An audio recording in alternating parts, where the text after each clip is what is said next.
الحمد لله رب العالمين وبه استعين واشهد ان لا اله الا الله وحده لا شريك له واشهد ان محمدا عبده ورسوله اما بعد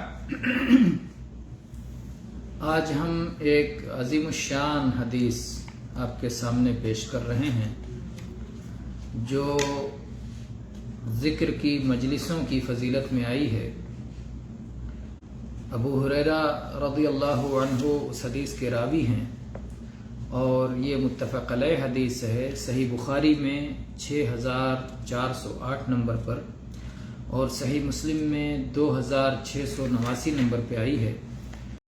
فرماتے ہیں کہ اللہ کے رسول صلی اللہ علیہ وعلی آلہ وسلم نے ارشاد فرمایا کہ اللہ کے کچھ ملائکہ ایسے ہیں، کچھ فرشتے ایسے ہیں جو راستوں میں ذکر کرنے والوں کی تلاش میں رہتے ہیں، جو راستوں کے چکر اس لیے لگاتے رہتے ہیں تاکہ وہ ڈھونڈیں کہ کون ہے جو اللہ کو یاد کر رہا ہے، جو اللہ کا ذکر کر رہا ہے۔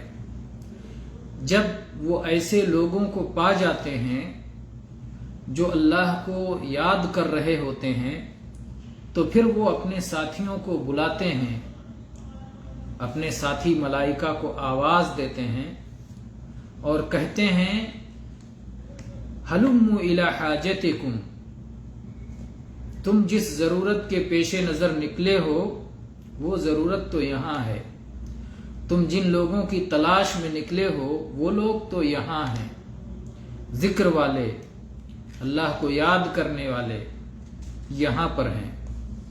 فرشتے انہیں اپنے بازوؤں سے گھیر لیتے ہیں، دنیا کے آسمان تک وہ ان کے اوپر اپنے بازوؤں کا سایہ کر دیتے ہیں، اور پھر اس کے بعد اللہ تعالیٰ اپنے ملائکہ سے سوال کرتا ہے، جبکہ اللہ تعالیٰ کو خوب علم ہے، پوچھتا ہے یہ میرے بندے کیا کہہ رہے ہیں؟ تو فرشتے جواب دیتے ہیں اے اللہ تیری پاکی بیان کر رہے ہیں، تیری تسبیح کر رہے ہیں، تیری بڑائی اور عظمت ذکر کر رہے ہیں، تیری تکبیر کر رہے ہیں، تیری حمد و ثنا کے گیت گا رہے ہیں، تیری تعریف کر رہے ہیں اور تعریف پر تعریف، مجد، بڑائی، بزرگی بیان کر رہے ہیں۔ تو اللہ تعالیٰ پھر فرشتوں سے دوسرا سوال کرتا ہے کہ میرے فرشتوں، میرے ملائکہ، یہ میری حمد و ثنا کر رہے ہیں، میری تکبیر و تمجید کر رہے ہیں، میری تسبیح کر رہے ہیں، کیا انہیں میری رویت حاصل ہے؟ کیا انہوں نے مجھے دیکھا ہے؟ فرشتے کہتے ہیں نہیں، اللہ کی قسم ان لوگوں نے اللہ تجھ کو نہیں دیکھا ہے۔ اللہ تعالیٰ کہتا ہے اگر یہ مجھے دیکھ لیں، اگر انہیں میرا دیدار مل جائے، اگر انہیں میری رویت حاصل ہو جائے تو ان کی کیفیت کیا ہوگی؟ جب بن دیکھے یہ کیفیت ہے، صرف میرے بارے میں سن کر اور علم پا کر ان کی کیفیت یہ ہے، تو اگر انہیں مشاہدہ مل جائے، اگر انہیں دیدار مل جائے، اگر انہیں رویت مل جائے تو ان کی کیا کیفیت ہوگی؟ تو فرشتے جواب دیتے ہیں کہ اگر یہ تجھے دیکھ لیں تو ان کی عبادت اور بڑھ جائے گی، ان کی مجد و ثنا، تعریف و توصیف اور بڑھ جائے گی، ان کی تسبیح و تنزیہ تیرے لیے اور زیادہ ہو جائے گی اور کثرت کے ساتھ ہو جائے گی۔ اللہ تعالیٰ پھر اپنے فرشتوں سے، ملائکہ سے سوال کرتا ہے کہ اچھا یہ مانگ کیا رہے ہیں؟ یہ میری تعریف کر رہے ہیں، حمد و ثنا کر رہے ہیں، تکبیر کر رہے ہیں، کچھ مانگتے بھی ہیں مجھ سے؟ تو کہتے ہیں ہاں یا اللہ تجھ سے جنت مانگتے ہیں۔ اللہ کا ذکر کرنے والے اللہ سے کیا مانگتے ہیں؟ جنت مانگتے ہیں۔ بعض احمق یہ کہتے ہیں کہ اللہ سے ہم اللہ کی بے غرض عبادت کرتے ہیں، مانگتے نہیں ہیں، یہ ذکر والا نہیں ہوگا جو اس طرح کی بات کرے گا۔ اللہ کا ذکر کرنے والے اللہ سے مانگتے بھی ہیں، اللہ کی پناہ بھی تلاش کرتے ہیں۔ تو اللہ تعالیٰ اپنے ملائکہ سے کہتا ہے کیا مانگ رہے ہیں؟ وہ کہتے ہیں یا اللہ تجھ سے جنت مانگتے ہیں۔ اللہ تعالیٰ سوال کرتا ہے کیا انہوں نے جنت کو دیکھا ہے؟ نہ، غیب پر ایمان والے ہیں نا، اندیکھی چیزوں پر نبی صلی اللہ علیہ وسلم کے بتانے سے ایمان لاتے ہیں۔ تو کہا نہیں، اللہ کی قسم، اے اللہ، اے پروردگار، جنت کو نہیں دیکھا ہے، جنت کے بارے میں صرف سنا ہے، سن کے ایمان لائے ہیں، اور اسی جنت کو مانگ رہے ہیں تجھ سے، تیری عبادت کر کے وہ جنت مانگ رہے ہیں۔ اللہ تعالیٰ فرماتا ہے اگر انہوں نے جنت کا دیدار کیا ہوتا، جنت کو دیکھا ہوتا، جنت کی رویت انہیں حاصل ہوتی، تو پھر ان کی کیفیت کیا ہوتی؟ فرشتے جواب دیتے ہیں کہ اگر وہ جنت کو دیکھ لیتے تب تو جنت کے اور زیادہ حریص ہو گئے ہوتے، دیکھا نہیں ہے، اس کے باوجود ان کا حرص یہ ہے، اگر جنت کو دیکھ لیتے تو جنت کی طلب میں، جنت کی لالچ میں، جنت کے شوق میں اس سے کہیں زیادہ بڑھے ہوئے ہوتے۔ دیدار نہ ہونے پر یہ کیفیت ہے، دیدار ہو جائے تو ایک کیفیت مزید بڑھ جائے گی۔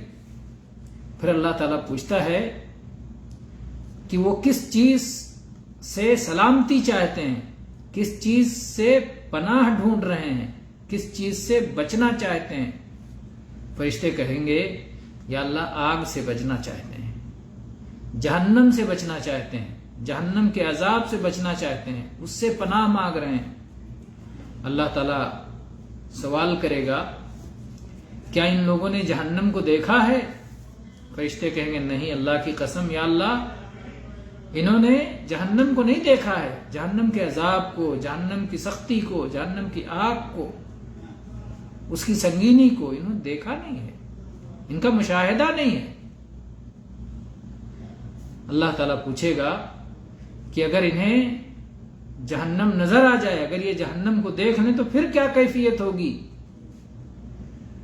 تو فرشتے جواب دیتے ہیں کہ یا اللہ اگر یہ جہنم کو دیکھ لیں تو پھر اس سے کہیں زیادہ جہنم سے ڈرنے والے ہو جائیں گے، اس سے کہیں زیادہ جہنم سے راہ فرار اختیار کریں گے، اس سے زیادہ کہیں جہنم سے دور بھاگنے کی محنت کریں گے۔ اللہ تعالیٰ اپنے ان بندوں کو جو اللہ کو یاد کر رہے تھے، اللہ سے جنت مانگ رہے تھے اور اللہ کے عذاب سے پناہ ڈھونڈ رہے تھے، اپنے فرشتوں کو گواہ بنا کے کہے گا، فرشتوں میں تمہیں گواہ بناتا ہوں، تم اس بات کے شاہد بن جاؤ کہ میں نے ان کی مغفرت کر دی، ان کے گناہوں کی ستر پوشی اور ان کے گناہوں کی معافی میں نے کر دی، تم اس پر گواہ رہو۔ تو ایک فرشتہ کہے گا، ملائکہ میں سے ایک ملک کہے گا یا اللہ اس میں فلاں شخص بھی بیٹھا ہے جس کا مقصد اس ذکر کی مجلس میں آنا نہیں تھا، بس کسی کام سے آیا تھا اور یوں ہی آ گیا، کسی ضرورت سے، ذکر کے علاوہ کسی اور ضرورت سے ان لوگوں کے ساتھ بیٹھ گیا ہے۔ اللہ تعالیٰ فرمائے گا کہ یہ وہ لوگ ہیں، یہ ایسے ساتھ بیٹھنے والے لوگ ہیں، یہ ایسے ہمنشین ہیں، یہ ایسے جلیس ہیں، یہ ایسے ایک ساتھ بیٹھنے والے ہیں کہ ان کے ساتھ بیٹھنے والا کوئی بھی شقی، بدبخت، محروم، بدقسمت نہیں ہوتا، سب کی بخشش۔ جو اس خاص مجلس میں اللہ کے ذکر کی خاطر نہیں حاضر ہوا تھا، کسی اور ضرورت سے آیا تھا، لیکن ان نیک لوگوں کی اسے صحبت ملی اور اس میں بیٹھا، تو اللہ تعالیٰ کی بخشش اور اللہ کا رحم و کرم اس کو بھی شامل ہوگا۔ اللہ اکبر، کتنی عظیم الشان حدیث ہے جو ذکر کی مجلسوں کی اہمیت پر دلالت کرتی ہے، لیکن اس اہمیت کے باوجود ہماری غفلتوں کا کیا حال ہے۔ اللہ سے دعا ہے کہ اللہ تعالی ہمیں سمجھ عطا فرمائے اور اپنے رحم و کرم سے اللہ تعالی ہمیں خیر کا طلبگار اور شر اور ہر طرح کی برائی سے فرار اختیار کرنے والا بنائے۔ آمین۔ وآخر دعوانا ان الحمد للہ رب العالمین وصلی اللہ علی نبینا وسلم۔